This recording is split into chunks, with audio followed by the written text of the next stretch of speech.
Bonjour, l'émission va commencer dans quelques secondes. L'occasion pour nous de vous rappeler que notre émission hebdomadaire passera désormais tous les 15 jours. Et oui, sans soutien financier, sans producteur, il était compliqué pour nous d'embaucher un monteur, un technicien audio, un assistant journaliste. Alors que faire? Abandonner des milliers de gauchos qui nous écoutent chaque semaine? Bien sûr que non. Même bénévole, on continuera de vous informer en rigolant. En revanche, si jamais un gentil producteur passait par là, ou Bernard Arnault, écrivez-nous à lesgauchos.radio@gmail.com. Bonne écoute à tous. Bisous Bernard. Vous m'avez traité de semi-démente. Ça vous laisse une bonne moitié. Nous vous rappelons, Madame la maire, 1,7%. Oui, ça fait mal. Les sondages, ça va et vient, c'est comme la queue du chien. Les yeux dans les yeux.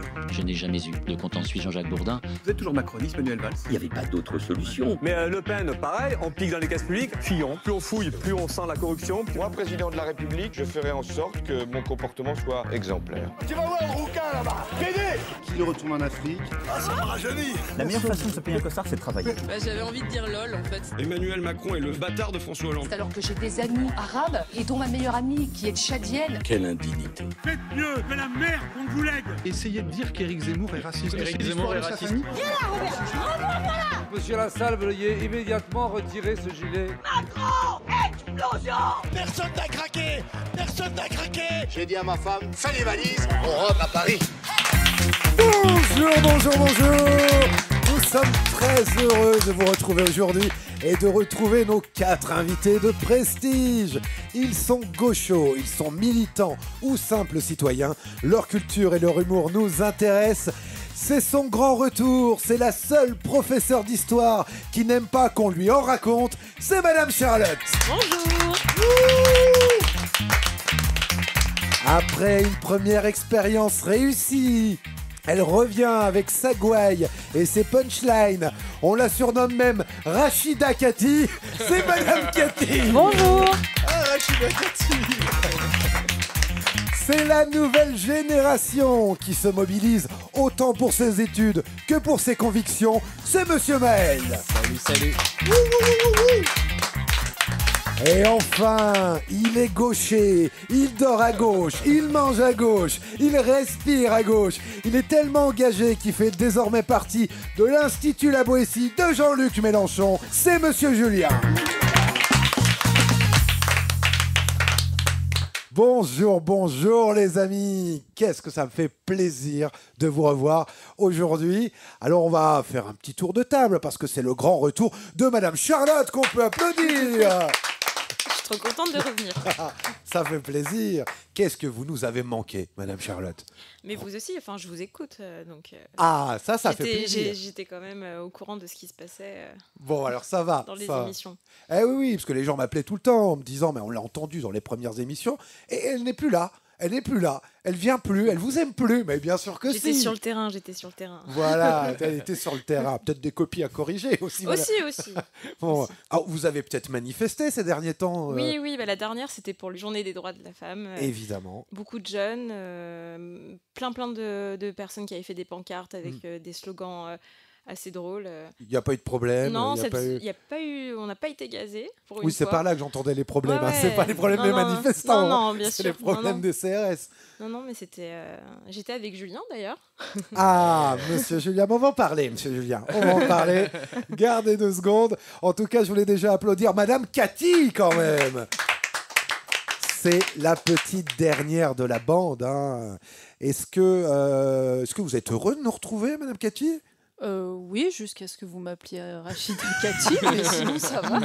Ah, vous n'avez pas aimé Rachida Kati? Si, c'est drôle. C'est drôle quand même. Oui. Alors, on va dire, grâce à bon votre bonne gouaille, il y a des punchlines, on trouve que ça vous va plutôt bien. Et alors, Monsieur Maël, alors qu'on applaudit aussi Monsieur Maël, quand même. On le répète tout le temps, c'est le petit dernier de la bande, c'est la nouvelle génération, Monsieur Maël. Monsieur Maël qui fait des études, on n'en parle jamais. C'est vrai, j'ai repris. Attention, hein, parce que si vous loupez vos études, moi j'ai maman Frédéric qui va m'appeler et qui va vouloir, va m'engueuler. J'ai validé tous mes partiels du premier semestre. Ah, bien, bravo. Ça c'est bien. C'est bien. Et enfin, notre soudeur, notre chef d'atelier, hein, déjà 2 mois qu'il est à l'Institut La Boétie de Mélenchon. C'est Monsieur Julien, quand même. Salut. racontez-nous un petit peu, parce qu'on est obligé de vous partager avec Jean-Luc. Là. Comment ça se passe là-bas ? Vous partagez avec Jean-Luc, ça me fait bien rire ça. Ça se passe très bien, c'est extrêmement intéressant. Des cours d'une très grande qualité faits par des doctorants, par des élus eux-mêmes. Hein. J'ai eu un cours avec Sarah Legrain le week-end dernier sur les violences sexistes et sexuelles. C'était très bien. Très intéressant. Et évidemment, comme c'était le week-end aussi du congrès, on a été au congrès de la France Insoumise. Et c'était excellent, c'était vraiment excellent. On a rigolé, on a applaudi, on a hurlé, j'avais plus de voix à la fin de la journée. Bon, alors c'était impressionnant. Hein. Nous, on a vu les images à la maison, le monde qu'il y avait. C'était pas Glucksmann ou le PCF. Ah non, et puis non. Ça avait une autre forme. Enfin, je veux dire, j'ai vu les vidéos de Glucksmann sur son congrès de présentation. On est un peu dans une salle des fêtes. Sur les images, on dirait ils sont une cinquantaine, quoi. Ah bah ma foi, c'est bien fait pour la fausse gauche. Hein, on va pas se plaindre. Ah bah non, bah oui. On va pas se plaindre. Bon, alors on va bosser un petit peu quand même, les amis, hein, parce que l'émission n'a toujours pas commencé. Alors on vous rappelle le concept de l'émission, les gauchos. Un dimanche sur deux, nos invités de gauche participeront à un grand jeu sur l'actualité où il faudra marquer le plus de points possible. Nous traiterons pendant 1 heure l'actualité du mois précédent et c'est là que le jeu commence. 4 manches de questions et à la fin, une grande finale pour élire le grand gagnant des gauchos. Eh bien, je vous propose qu'on commence tout de suite avec les citations de l'actu. Je vais gagner. Les citations de l'actu, 5 questions qui ont fait l'actualité le mois dernier. Vous allez pouvoir me poser toutes les questions que vous voulez. Oh, d'accord, ok, je réponds principalement par oui ou par non, mais je peux vous aider un petit peu. En tout cas, le premier qui trouve la bonne réponse remporte 1 point. Eh bien, question 1, les amis. On commence tout de suite avec les élections européennes. On en parlait à l'instant avec Monsieur Julien. C'était le grand lancement de la campagne France Insoumise. Je vais vous demander, moi, comment s'appelle la numéro 7 de la liste France Insoumise? C'est Rima Hassan. Oh, c'est Rima Hassan. Bonne réponse de Madame Charlotte. Non, tu peux écouter. Ça fait longtemps. Tu peux réécouter, je l'ai dit en premier. Il a dit en premier. Oui, mais on est galant, monsieur Julien. Non, on n'est pas galant, on est là pour gagner. Ah, c'est des fumiers. Hein. C'est des fumières. Bon, alors, on va mettre un point chacun. Comme ça va pas se battre. En tout cas, aujourd'hui, pour compter les points, nous avons aussi Maître Connard, qu'on peut applaudir. Ah, on va mettre un point pour tout le monde. Hein. En effet, c'était Rima Hassan. Hein. C'est la nouvelle recrue de la France Insoumise. On parlait à l'instant du grand lancement de la campagne des Européennes pour LFI.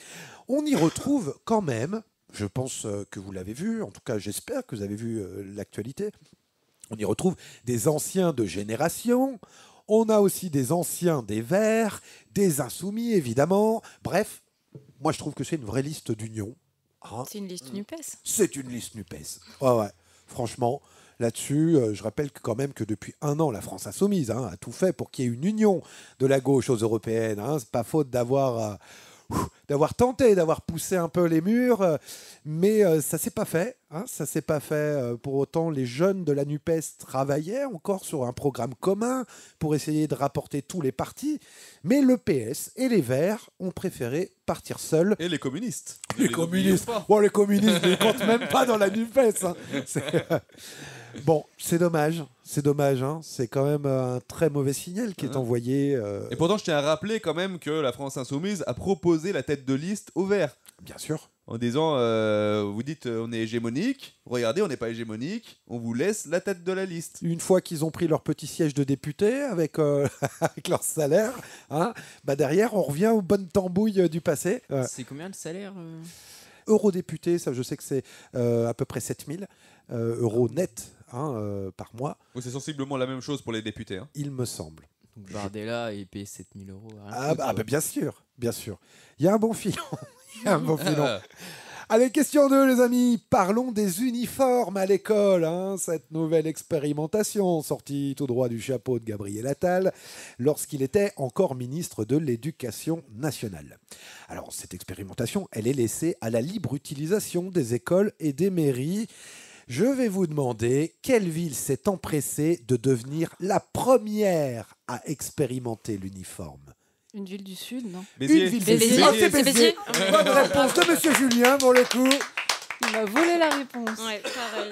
Eh oui, Béziers. On n'a pas de buzzer, c'est dommage. Ouais, c'est dommage. Ouais.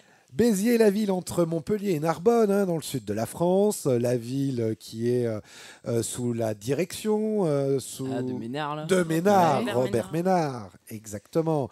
Robert Ménard le souhaite depuis 10 ans d'avoir l'uniforme à l'école. À la maison. À la maison. Ah, oui, aussi. À la maison. C'est vrai qu'à la maison aussi. Ça claque des bottes à la maison. Alors, Pas étonnant que ce soit sa ville, hein, d'ailleurs. ah qui- bah qui oui. commence. Ah bah alors là, forcément, il a sauté sur l'occasion. Là, c'était du plaisir. 4 écoles de la ville participent à cette expérimentation. Après un sondage auprès des parents d'élèves, un vote a eu lieu en conseil d'école pour inscrire l'obligation du port de l'uniforme dans le règlement intérieur. Hein. Ça me rend dingue quand même tout ça. Ça me rend dingue. Et on peut demander à Madame Charlotte, justement, si dans son école, Eh ben c'est oui. prévu ou... Madame Charlotte, vous qui êtes prof, est-ce que l'uniforme... Alors non, chez nous c'est pas prévu. Les élèves, je leur avais posé la question, enfin les classes que j'avais eues, et c'était assez partagé.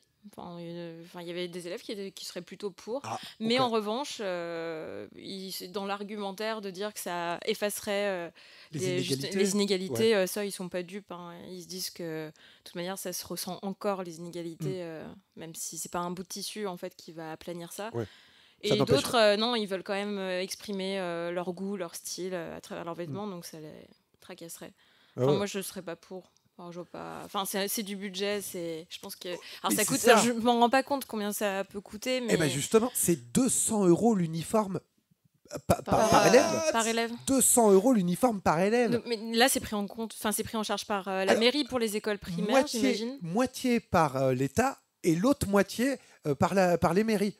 Donc moitié par l'État. Hein. Oui. Donc nous, quand donc, même. Hein. Voilà, donc cet argent, même si on peut le garder pour autre chose, pour faire de plus beaux projets, je pense, dans l'éducation nationale. Il me semble. 100 €, mais c'est quoi? C'est de la marque ou comment ça se passe C'est Made in France. Ah ouais, non, mais... Non, mais je pense, et puis, en effet, je rejoins ce que vous étiez en train de dire, Madame Charlotte. On avait, il y a 15 jours, pour ceux qui ont entendu l'émission, Monsieur Maxime, qui est professeur en lycée sur Paris, et qui nous disait que son école était totalement délabrée, qu'on avait des morceaux de murs qui tombaient dans la cour, et que ça avait été à l'abandon depuis 3 ans, 4 ans. Les gamins étaient dispatchés. Alors, réécoutez cette émission, parce qu'elle était vraiment dingue il y a 15 jours, vraiment, où Monsieur Maxime nous explique que ça dure avant le Covid, que ça durait déjà, et qu'aujourd'hui, rien n'est fait en termes de travaux. Alors, quand on entend 200 balles l'uniforme, enfin... On va passer à une autre question. Donc le jeudi 29 février, en pleine crise du monde agricole, qu'est-ce qui a été voté par l'immense majorité des macronistes? Est-ce que c'est pas un délai pour l'utilisation des pesticides ou des intrants chimiques? Non, c'est pas... Non, c'est le traité de libre-échange. Oh oui, Ah. c'est les libres-échanges. 2 traités de libre-échange. Bonne réponse de Monsieur Avec Julien. l'Amérique du Sud, non? Eh oui, 2 traités de libre-échange avec le Kenya et le Chili. Ah, le Chili et le Kenya. Et oui, le camp présidentiel est pointé du doigt pour avoir validé ce jeudi 29 février 2 traités de libre-échange au Parlement européen. Kenya, Chili, je vous disais.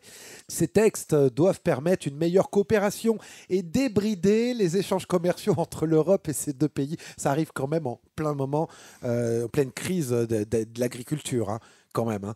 Ça me rend dingue. Hein. Ça me rend dingue.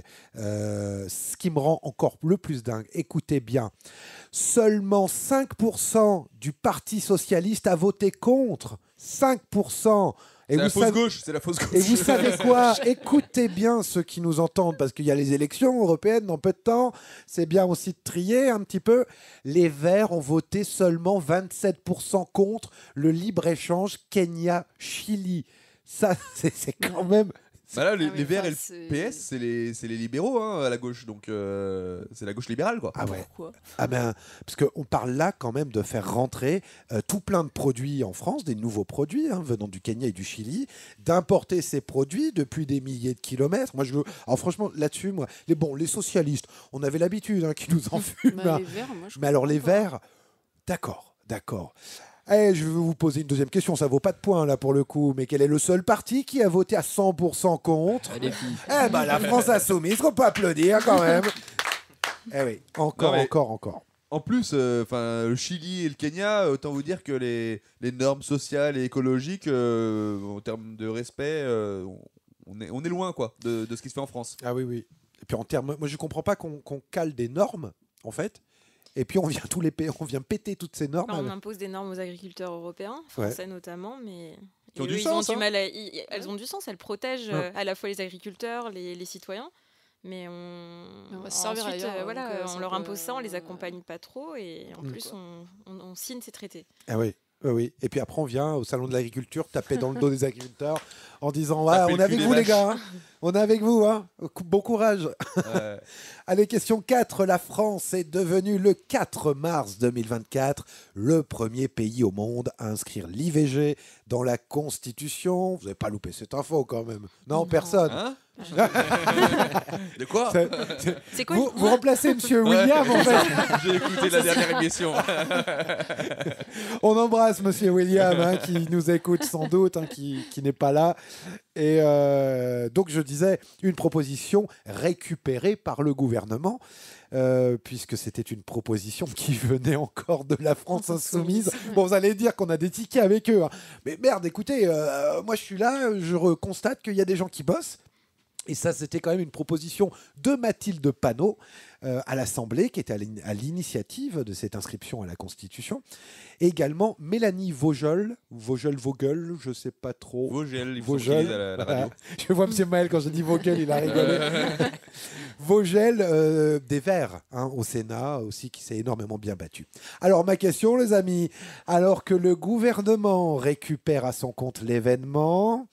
Je vous demande qui nous a offert un moment d'anthologie, chanté comme une casserole la chanson La Grenade. Oui, c'est Rita Mitsuko. Oui, qui la présidente de l'Assemblée. Posez-moi des questions. Le problème, c'est que je vois exactement. À l'Assemblée, c'est pas elle. C'est elle devant toute la presse. Non, c'est pas elle. Elle a été porte-parole. C'est pas Yael Braun-Pivet. Est-ce que tu peux donner la première lettre de son prénom? Non, sinon c'est pas drôle. C'est une femme politique française, née à Paris en 78, membre de La République En Marche, députée de la 12e circonscription. Je pense que ça m'a tellement mal à l'aise que j'ai pas retenu le prénom. Elle est nommée au sein des entreprises. Elle est nommée secrétaire d'État chargée de l'économie sociale. Ça, c'était pour 2020. En 2022, elle est nommée porte-parole du gouvernement d'Elisabeth Borne. Il va rester une poignée de secondes. Une première lettre, ça peut juste... Allez, je le fais jamais. Une première lettre, un O. Olivia Grégoire. Olivia Grégoire. Bonne réponse. Bon, je vous ai aidé. C'était la seule fois. Alors, franchement, si vous n'avez pas entendu ce moment d'anthologie, si vous ne l'avez pas entendu, écoutez, je vais vous le faire entendre. C'est Gênance TV.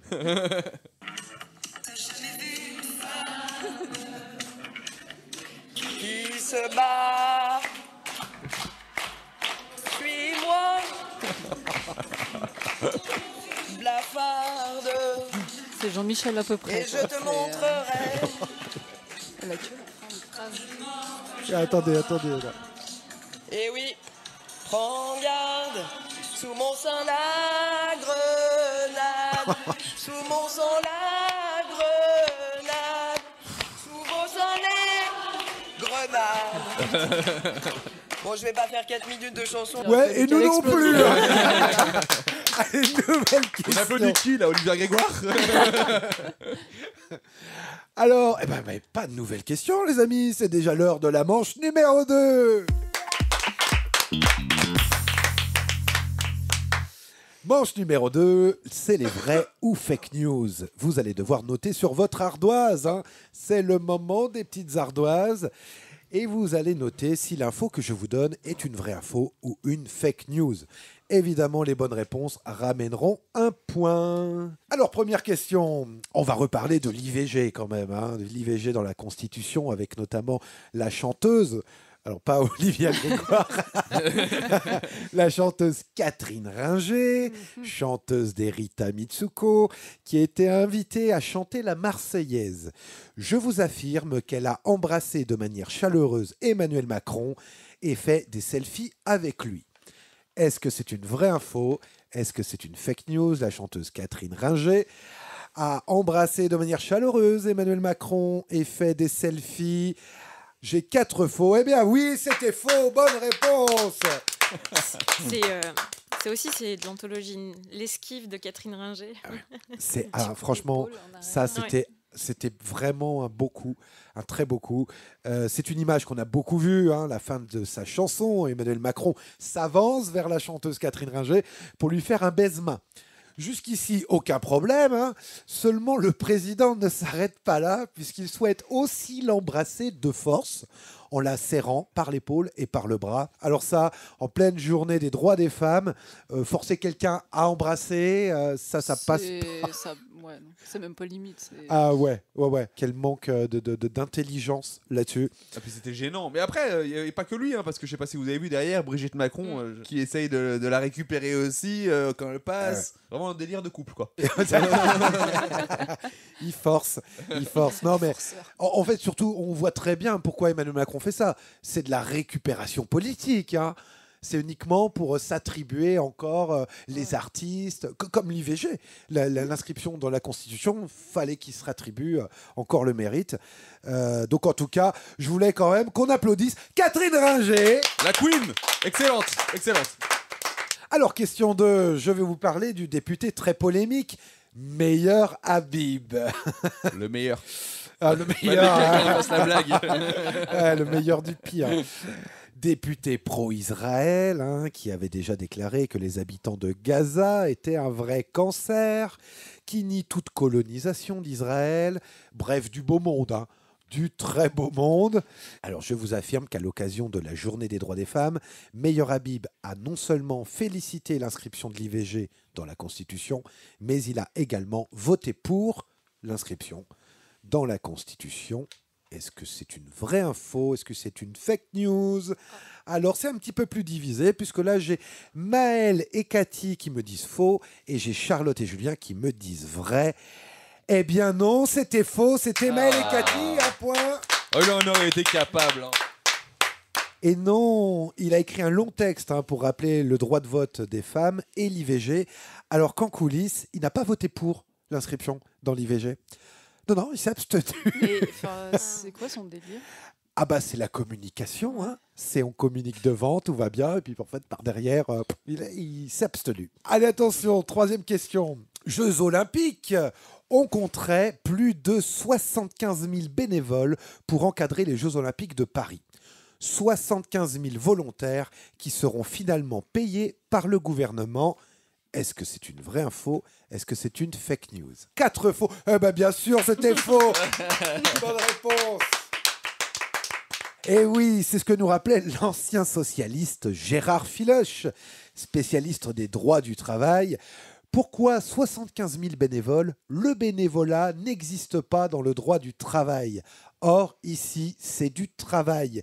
Les JO, c'est 85 milliards d'euros. Le chef des JO se paye 22 000 euros par mois.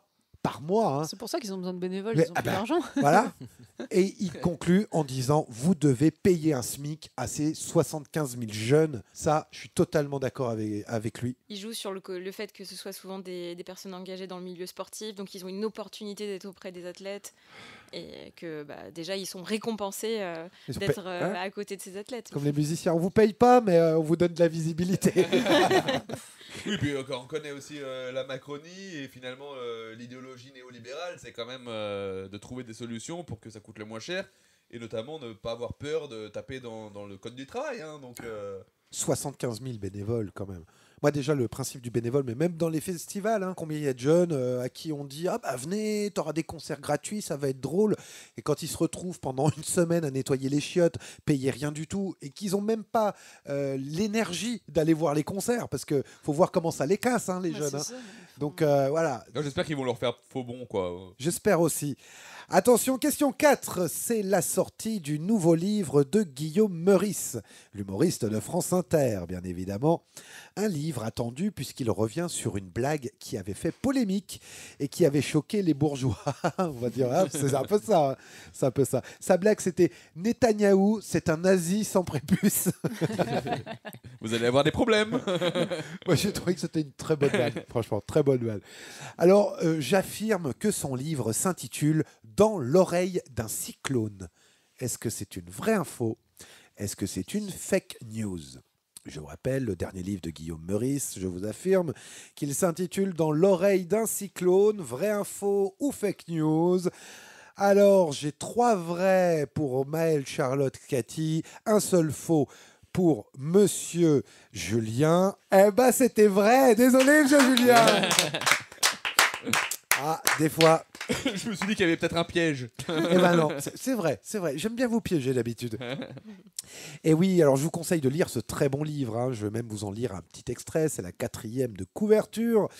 On nous dit c'est l'histoire d'une blague qui commence sur France Inter et finit à la police judiciaire en passant par CNews et l'Assemblée nationale. C'est l'histoire d'un clown pris dans la tourmente d'une polémique sans fin entre insultes, menaces et pressions absurdes. C'est l'histoire du lien entre notre époque et la pratique humoristique à mi-chemin entre rire et sport de combat. Dans ce journal de bord d'une tempête médiatique, Guillaume Meurice raconte comment les polémiques se fabriquent et se défont. Un texte drôle et inquiétant sur l'humour politique. Franchement, j'ai envie de le lire. Hein. Ah oui. C'est quand même dingue, hein, parce que je rappelle juste quand même qu'on était tous dans la rue il y a quelques années pour Charlie Hebdo, hein, pour défendre quand même la liberté d'expression, la liberté de faire de l'humour, hein, peu importe le sujet.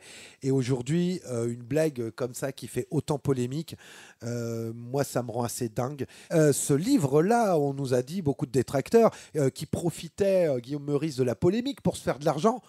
Et sachez que 100% des droits d'auteur sera reversé à Médecins du Monde. Quand même, 100%. Donc on vous conseille de l'acheter, non seulement si vous ferez une bonne cause, et en plus vous verrez la décadence de notre société. En tout cas, on peut envoyer des bonnes ondes à Guillaume Meurice. Eh bien les enfants, mais c'est déjà l'heure. Oh là là là là. Mais c'est déjà l'heure de la manche numéro 3. La manche numéro 3, les Régis du mois. Hein. Vous vous souvenez sans doute des nuls et de leur séquence « Régis est un con ». Eh bien, vous allez devoir deviner dans cette manche quel con a dit... Pardon, oh là là, oh mince, vous allez avoir des emmerdes. J'ai ripé. Quel Régis a pu nous dire ça? Et vous pouvez poser toutes les questions que vous voulez. Ça va vous rapporter un point. Question 1. Alors, on va revenir sur les JO dont on parlait tout à l'heure avec l'arrivée de la nouvelle affiche des JO. Qui a écrit sur Twitter que l'absence de la croix chrétienne sur l'affiche était une honte? Je cite, « Ils voudraient nous arracher l'âme, mais ils n'y arriveront pas. » C'est Marine Le Pen. Marine Le Pen. Ce n'est pas Marine Le Pen, c'est Éric Zemmour. C'était un ou l'autre. Bonne réponse de Monsieur Julien. Et oui, je vous la redis quand même. Ils voudraient nous arracher l'âme, mais ils n'y arriveront pas. Mais il a une âme, ce... Elle est déjà morte depuis longtemps, je crois. Je pense qu'elle est... Il n'a pas d'âme, c'est sûr. Elle est déjà partie très loin. C'est le diable. ne voudrait pas aller dans son corps. Ah ouais, non. Personne ne veut aller dans son corps. Mais il est au courant que sur les affiches promotionnelles, il ne faut pas qu'il y ait de signes religieux. Mais alors, vous me faites le très et bon pour lien. les autres JO, tout ça, il n'y avait pas de... T'as pas le droit de... C'est exactement ce que j'allais rappeler. Alors la fresque imaginée par le dessinateur Ugo Gattoni, hein, qu'on va quand même reciter, et on va rappeler à Éric Zemmour que tout ne tourne pas autour de la religion en France, hein, parce que les anciennes affiches, vous l'aviez très bien dit, ne montraient aucun signe de religion ou de drapeau, même les drapeaux. C'est ce que j'allais dire, parce qu'ils sont pleins aussi qu'il n'y avait pas le drapeau de la France, mais en soi, toutes les affiches qui sont remontées super loin, il n'y a aucun drapeau du pays. Bon, allez, question 2. Qui a dit que la nouvelle recrue France Insoumise, Rima Hassan, avait un profil inquiétant? Morandini. Bonne réponse de Madame Cathy. Oh là là, Madame Cathy, elle écoute Morandini. Non, j'ai vu passer le tweet et justement qu'il y a des gens qui disaient oui, enfin lui, il est quand même dans des affaires un peu inquiétantes. Alors sur Twitter, c'est Orctus le gaucho qui nous a beaucoup fait rire puisqu'il ajoute « Personnellement, je serais quand même plus inquiet de laisser mon gamin à Morandini qu'à Rima Hassan. » Voilà qui est bien répondu. Allez, attention, question 3. Qui a dit « Nous ne ferons pas de grève pendant les JO, on n'a pas envie de gâcher la fête ». Un macroniste. Non. Un mec de droite. Non. C'est pas un macroniste. Ah si, c'est le ministre des Transports. Non. Posez-moi des questions, les enfants. Est-ce que c'est quelqu'un de l'opposition à l'Assemblée nationale? Non. Quelqu'un de syndiqué? Oui. J'ai plus son nom, la nouvelle qui remplace Oui. Martinez. Sophie Binet? Non, ce n'est pas Sophie Binet. C'est l'autre, c'est la CSG. C'est l'autre. La CFDT. CSG. Ah, mais c'est la CFDT. Secrétaire de la CFDT, comment s'appelle-t-elle? Marie-Lise Léon. Oh, J'ai pas le bien, bravo. Marie-Lise Léon. Bonne réponse de Monsieur En Julien. même temps, ça me Et j'ai surprend pas aidé, de je la peux avoir un CFDT. point. Comment? J'ai aidé, je peux avoir un point. Ah bah non, là il me fallait le prénom Ah, et je le l'avais nom. pas. C'était pas évident, hein, puisque c'est pas forcément la plus populaire et à juste titre. Alors la CFDT, faut pas les déranger, hein. Surtout pas, hein, parce que les JO c'est aussi l'occasion de montrer qu'ils sont maltraités par les salaires, qu'ils sont maltraités par le pouvoir d'achat, maltraités par la retraite, maltraités par l'écologie, par le coût aussi pour faire ses courses. Mais non, mais pour la CFDT, non, on va pas gâcher la fête, hein. Ça serait quand même dommage. C'est pas étonnant. C'est pas étonnant venant de la CFDT. De la CFDT. Et en sachant qu'en plus, je veux dire, s'il y a bien un moment pour mettre la pression au gouvernement, c'est ce moment-là où il y a les caméras du monde entier qui sont sur nous, quoi. Totalement. En sachant à quel point ils adorent avoir une belle image, montrer des belles choses. D'ailleurs, ils virent tous les SDF. Alors moi justement, c'est ce que je voulais te dire à Marie-Lise Léon, si elle nous écoute. Elle n'a pas envie de gâcher la fête. Et ben nous, on montera à Paris pour la gâcher quand même. Question 4, les amis. On va partir aux États-Unis avec Donald Trump. Donald Trump, qui était en pleine campagne électorale, Donald Trump qui vient d'être condamné à une amende record, hein, je ne sais pas si vous avez entendu, 350 millions de dollars pour magouille financière. Hein. 350 millions quand même, hein, les gars. Alors Trump a eu une bonne idée, lancer un nouveau produit à acheter, histoire de rembourser ses dettes, hein, parce qu'il nous fait une sorte de sarcoton un peu. C'est, voilà. Eh ben, je vais vous demander quel produit, quel objet nous lance. J'ai vu l'info, c'est une paire de baskets. Oh, c'est une paire de baskets. Bonne réponse. Pourquoi tu l'as pas dit, Maël? Les baskets. Alors pas n'importe quelle basket, hein. Des baskets. Aux couleurs de l'Amérique un peu, En non or. En or, oui. En peu, or, oui, carrément. En or. Eh oui. Comme sa tour. Des baskets en or à 400. Avec une petite mèche de cheveux Ouais, en languette. la languette. $400 les baskets en or. Hein. Il y a aussi d'autres baskets à $200. Ça, c'est pour les plus pauvres. Hein. On s'est noté T45 comme Trump 45e président. Et également, il vend aussi de l'eau de Cologne à 99 € avec sa tête comme bouchon. Mais c'est qui? Moi, je sais pas vous, mais moi, l'eau de Cologne que j'avais chez Mamie et Papy, ça coûtait pas 100 balles.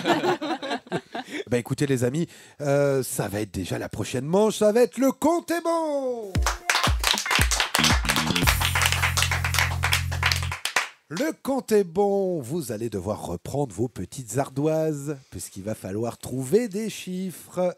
Et celui qui se rapproche le plus gagnera 1 point.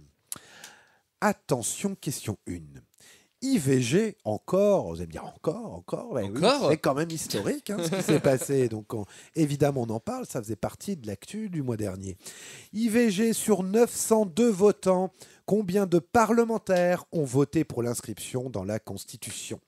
Sur 902 votants, je vous demande combien de parlementaires?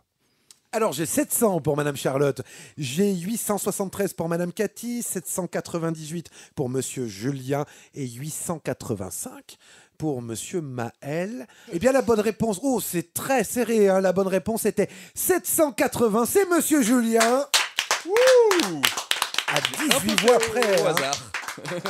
Et oui, 780 ont voté pour l'inscription dans la Constitution, 50 abstentionnistes, 72 contre. Alors parmi les contre, hein, L'extrême droite. Ah oui, l'extrême droite et les républicains.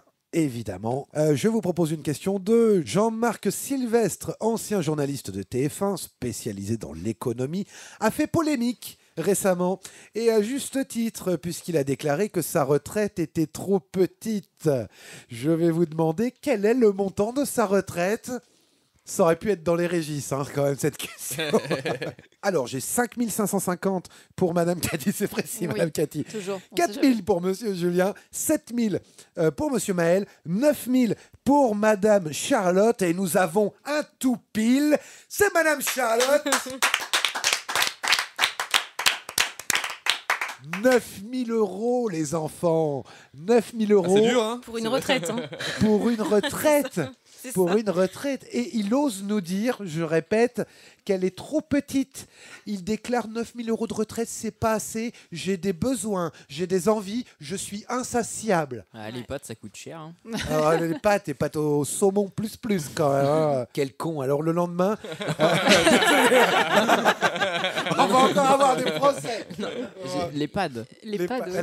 Les pads. Ouais. Ah, j'ai compris les pads. Ah non, mais j'avais bien compris les pads Ah, aussi. d'accord. Bah, moi, je vais y aller bientôt dans les pads. Alors, le lendemain, il s'est fait insulter partout sur les réseaux. Hein.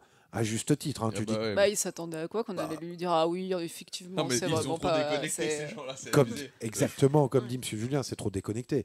Donc il s'est fait insulter partout. Alors comme l'émission où il a dit ça, c'était sur C8, eh bien arrive à la rescousse Cyril Hanouna, sur son cheval blanc. qui l'invite sur son cheval blanc dans TPMP, dans le but de lui sauver les fesses.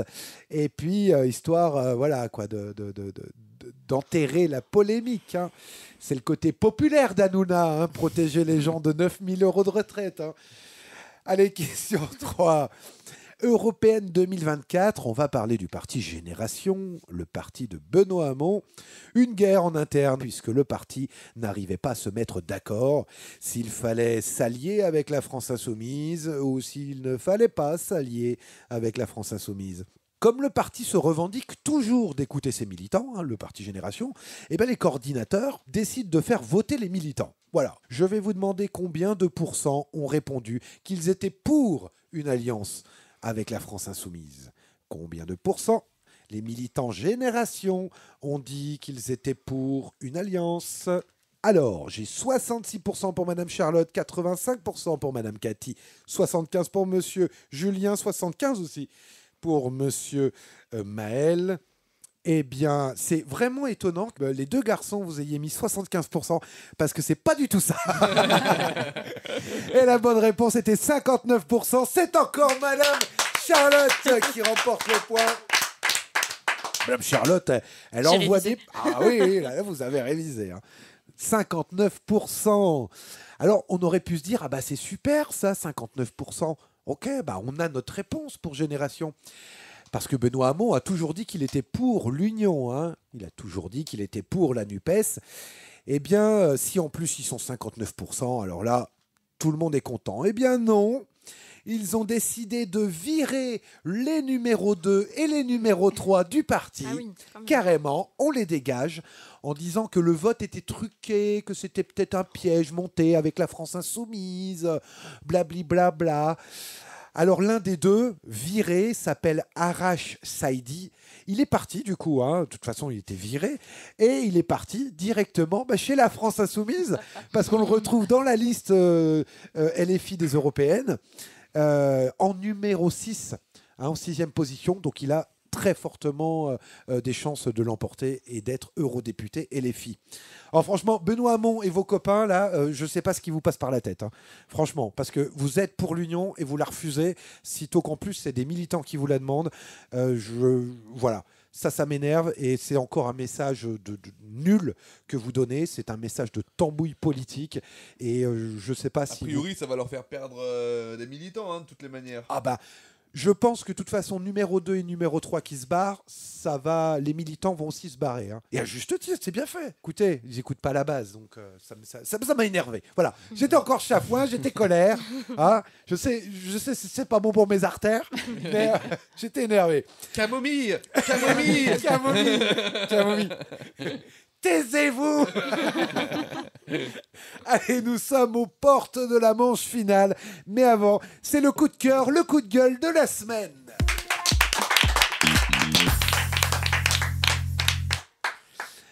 Le coup de cœur, le coup de gueule de la semaine, c'est cette nouvelle parenthèse pour ceux qui nous écoutent, une parenthèse d'1 à 2 minutes où chaque quinzaine, l'un de nos invités nous fera part de son coup de cœur ou de son coup de gueule au choix. Et cette semaine, on va déjà l'applaudir, c'est Monsieur Julien qui s'y colle. Alors Monsieur Julien, c'est un coup de cœur ou un coup de gueule cette semaine? C'est ni l'un ni l'autre, c'est plutôt un appel. Bon alors mes petits poulets. Vous n'êtes pas sans savoir qu'on s'approche doucement mais sûrement des élections européennes. C'est excitant, hein? Oui. Oui. Ah oui.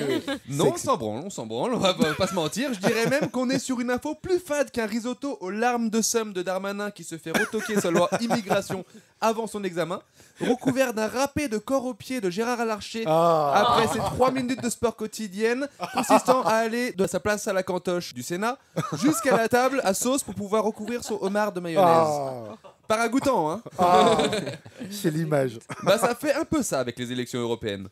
Alors concrètement, je pose la question. Pourquoi ça ne fait pas envie? Moi j'ai plusieurs pistes d'explication. Déjà, c'est sans doute parce qu'à la base, l'Union Européenne, c'est un délire économique, rapport à l'acier et au charbon, donc pas très social. Ensuite, parce qu'on se souvient quand même qu'en 2005, on a voté non au traité sur la constitution de l'Union Européenne, et que finalement, Sarkozy nous a dit que c'était quand même oui. Donc, on est sur une institution qui ne rappelle pas forcément des bons souvenirs en termes de déni de démocratie, en termes de consentement aussi. Bon, pour leur défense, il n'y avait pas encore eu MeToo à l'époque. Du coup, c'était encore une époque où le non voulait dire oui. Mais nous ne sommes pas là pour parler de Darmanin. Ce qu'il y a avec cette élection, même si elle n'est pas ragoûtante, même si on a l'impression que l'UE, ce n'est pas une institution très démocratique, il y a quand même de très bonnes raisons de se bouger les fesses et d'aller voter le 9 juin. Des raisons internationales d'abord, parce que ça vous aura peut-être échappé, mais il y a quelques guerres en ce moment. Et l'histoire nous a montré que les riches, ils aiment bien la guerre, parce que non seulement avec la guerre, ils s'enrichissent, mais parce qu'en plus, c'est pas eux qui se retrouvent sur le front. Au contraire, c'est plutôt nous, les cons de pauvres.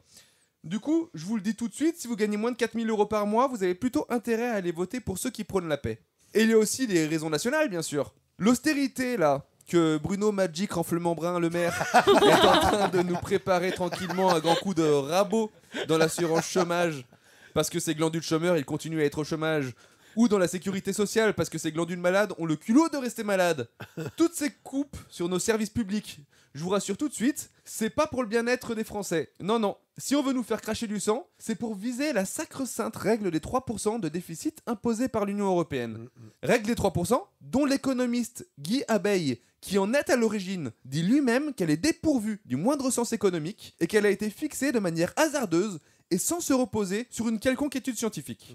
Et ben cette règle à la zob, en votant pour ceux qui la trouvent complètement con, on peut la faire dégager. Bref, j'ai plus le time. Monsieur Nico, ce si bel homme que vous avez la malchance de ne pas pouvoir admirer, car nous ne sommes pas filmés, me lance de grands regards qui ne peuvent vouloir dire que deux choses.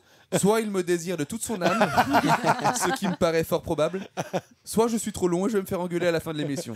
Je mise sur la première, mais dans le doute, je m'arrête ici. Allez voter le 9 juin. Bravo, monsieur Julien! Les deux, monsieur Julien, les deux. Moi, je mise plus sur le désir quand même. Ah, très belle chronique, franchement. Encore un bravo pour votre plume, pour votre style. Voilà. Et puis aussi, c'est important de rappeler que oui, les élections, les amis, il faut y aller, il faut y aller. Vous l'avez justement rappelé, monsieur Julien, c'est une très bonne chose. Allez-y, allez-y, parce que la politique, quand on s'en occupe pas, eux, ils s'en occupent à votre place et ça fait souvent mal. Ça fait souvent mal.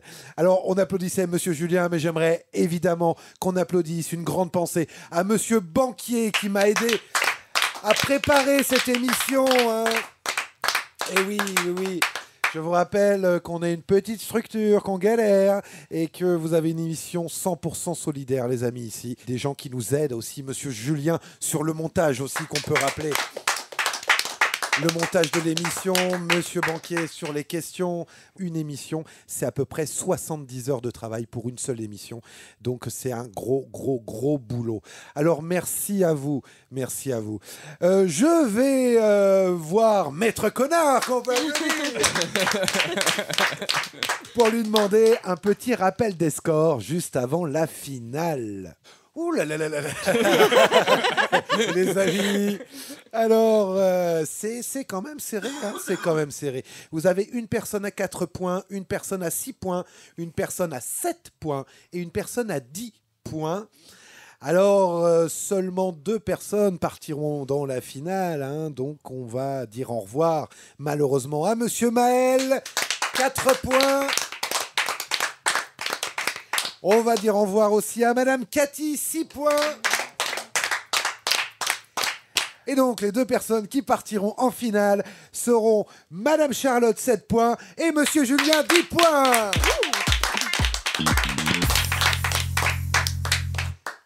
minute 15 pour répondre à 10 questions. 1 minute 15, vous verrez, c'est très très... Intense. Alors c'est rapide. Toutes les semaines, je vous embête là-dessus. Vous pouvez passer les questions et on vous les reposera après si on a encore le temps. 10 questions, 1 point par bonne réponse. Et c'est la personne qui a le moins de points qui va commencer. Ça va être Madame Charlotte. Okay. Allez, on y va. Bon chance. 3, 2, 1, top. Comment s'appelle la numéro 6 de la liste France Insoumise? Le numéro Leïla 6. Chaibi. Non. Rima Hassan, non, c'est numéro 7. Passe. Question 2. Qui a été Premier ministre sous Sarkozy? Premier ministre sous Sarkozy. Question 3. Quel grand patron de chaîne a été auditionné pour manque de pluralisme? Quel grand patron de chaîne on a eu? C'est Bolloré? Bolloré, bonne réponse. Question 4, comment s'appelle le maire de Grenoble, le maire écologiste de Grenoble? Je sais pas, je passe. Question 5, vrai ou faux, Jean-Luc Mélenchon a commencé sa carrière comme correcteur d'imprimerie, employé de station-service et surveillant, prof de français, évidemment. Question 6, hormis Rachida Dati, citez-moi un ou une ministre de la Culture sous Macron. Je passe, j'ai plus son nom. Okay. Question 7, vrai ou faux, un Français sur 10 s'est déjà privé de repas? Oui. Et non, c'est faux. Question 8, comment s'appelle le parti de la gauche libérale de Raphaël Glucksmann? Le parti de Raphaël Glucksmann. Question 9, à quel poste était l'ancienne ministre Muriel Pénicaud? Le travail. Ministre du Travail. Question 10, quel député insoumis a été... Aïe, aïe, aïe, aïe, aïe, aïe, aïe. Chaque semaine, foutez de ma gueule quand je fais moi, aïe, aïe, aïe. Ah là là là là, on a tout juste été... c'est pas mal quand même. Jusqu'au bout, mais c'était pas mal. Non, mais c'est dur de s'y remettre. C'est pas évident, c'est pas évident. On va revenir ensemble sur les réponses, les amis. La question 1, comment s'appelle le numéro 6 de la liste France Insoumise? On en a parlé, c'est celui qui vient de Génération. Exactement. Mais j'ai compris la numéro 6, c'est pour ça que je cherchais une femme. Pardon. Mais j'ai pas son nom non plus. Orthophoniste, on avait dit pourtant, mais... Eh oui, c'était un piège, je vous l'ai cité il y a peu de temps. Oui, voilà, l'ancien de Génération, le numéro 3 ou 2, numéro 3, voilà. Arash Saïdi. Saïdi. Voilà. Alors, question 2, qui a été Premier ministre sous Sarkozy? C'était François Fillon. Eh oui. Si j'ai les réponses à ces questions, je peux avoir un demi-point d'avance. Non. Alors, c'est facile d'avoir les réponses quand c'est pas nous qui jouons. Ouais, c'est vrai. Là, je pense que même les auditeurs qui nous écoutent, ça, sur le canapé, c'est facile. Voilà. Mais lorsque vous êtes là, en live, avec le petit tic-tic, comme dirait Madame Alexandre, le petit tic-tic, c'est pas évident. C'est pas évident. Question 4, comment s'appelle le maire de Grenoble? C'est pas Cédric, non. Non, c'est pas un Cédric. Maire écologiste. Ouais. Éric Piolle. Eh oui, Éric Piolle. Question 5, vrai ou faux, Jean-Luc Mélenchon a commencé sa carrière comme correcteur d'imprimerie, employé de station-service, surveillant et prof de français. Oui, et je vous conseille, je vous invite à aller fouiner ce que faisaient les politiques à 20 ans, ce qu'ils faisaient dans leur premier job. Parce qu'à 20 ans, on ne triche pas souvent, hein, pas encore en tout cas. Marine Le Pen, alors elle était avocate, hein, c'est son premier job. Voilà, donc quand elle nous fait croire qu'elle est contre les riches, enfin pour le peuple. Pour le peuple, voilà, ça c'est assez drôle. Sarkozy, vous savez, il était avocat d'affaires. Hein. Voilà, donc ça c'est les affaires. Ah oui, je confirme, hein, d'affaires, il y en a pas mal. Hein.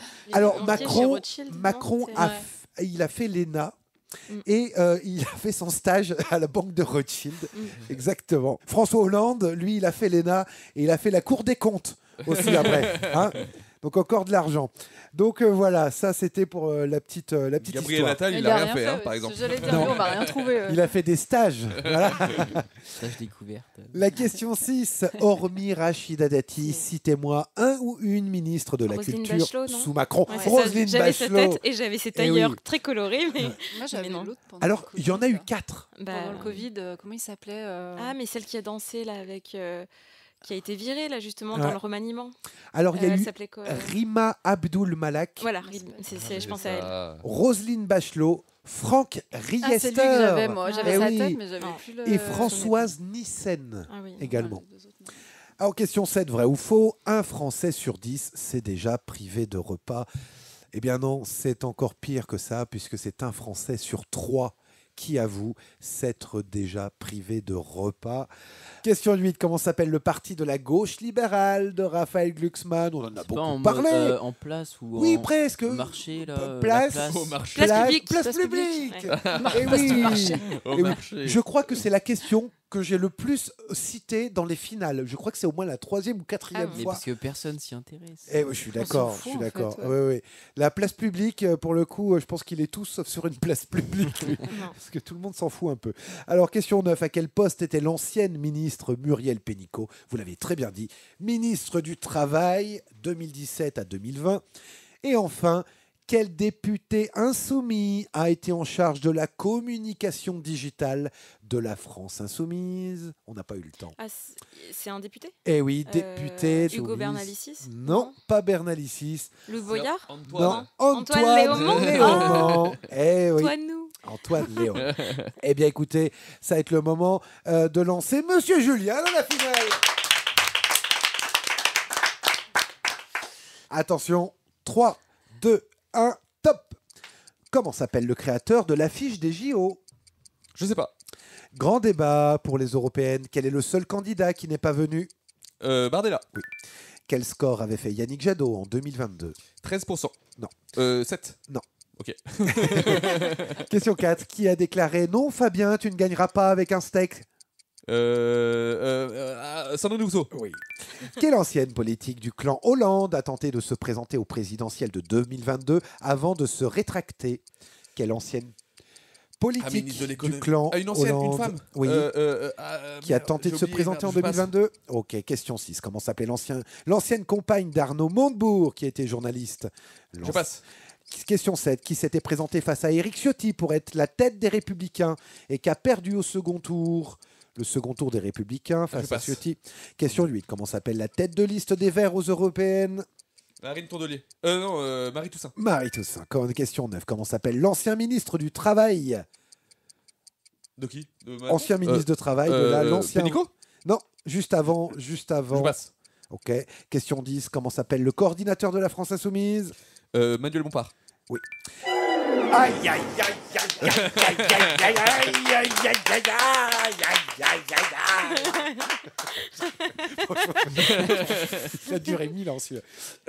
Ah là là là là. Et pas évident, hein, les enfants. Hein. On n'a même pas eu le temps de refaire un tour. Alors, ça va trop vite. Ça va trop vite. Ça va vite. Question 1. Comment s'appelle le créateur des affiches, de l'affiche des JO? Vous l'avez dit tout à Et l'heure. oui, je l'ai dit aussi, c'était le piège. Hugo Gattoni. Ah, mais je l'avais pas. Question 2, grand débat pour les européennes. Quel est le seul candidat qui n'est pas venu? Alors ça, c'est...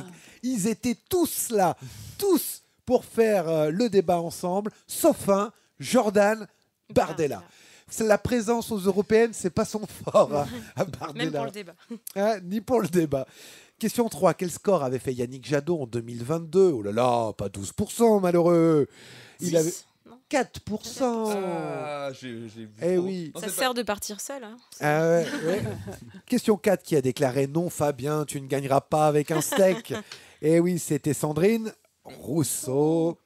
Question 5, quelle ancienne politique du clan Hollande a tenté de se présenter? Taubira, non? Et c'est Taubira, eh oui, je l'avais Christiane oublié. Taubira. Son nom m'est pas revenu instantanément en tête. Avant de se rétracter. Question 6, comment s'appelait l'ancienne compagne d'Arnaud Montebourg qui était journaliste? Audrey Pulvar. Audrey Pulvar, bonne réponse. Question 7, qui s'était présenté, c'était plus dur, présenté face à Ciotti et qui a perdu le second tour. C'est pas Non, Retailleau? c'était Bruno Retailleau. Ah là là. Oh là là là là là là, monsieur Julien. Ça va, c'est pas grave. Question 8. Comment s'appelle la tête de liste des Verts aux Européennes? Marie Toussaint, à pas confondre avec Marine Tondelier, qui elle est la tête de liste, tête du groupe. Tête de liste, c'est la présidente. La présidente, merci.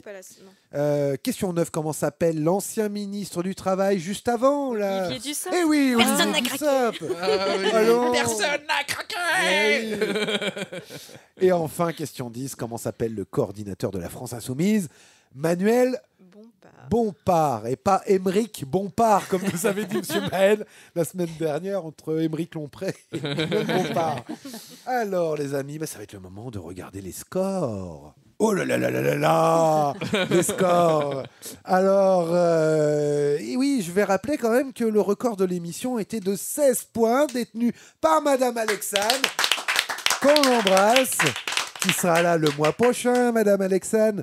16 points. Alors, bon, aujourd'hui, on ne l'aura pas battu. On s'y approche un petit peu, hein, puisque j'ai 10 points d'un côté, 14 de l'autre. Hein. Voilà, c'est pas déméritant. Alors, le grand gagnant ou la grande gagnante des Gauchos cette semaine est Monsieur Julien. Et nous, je vous dis à la semaine prochaine. Et d'ici là, les amis, prenez soin de vous. La séance est suspendue.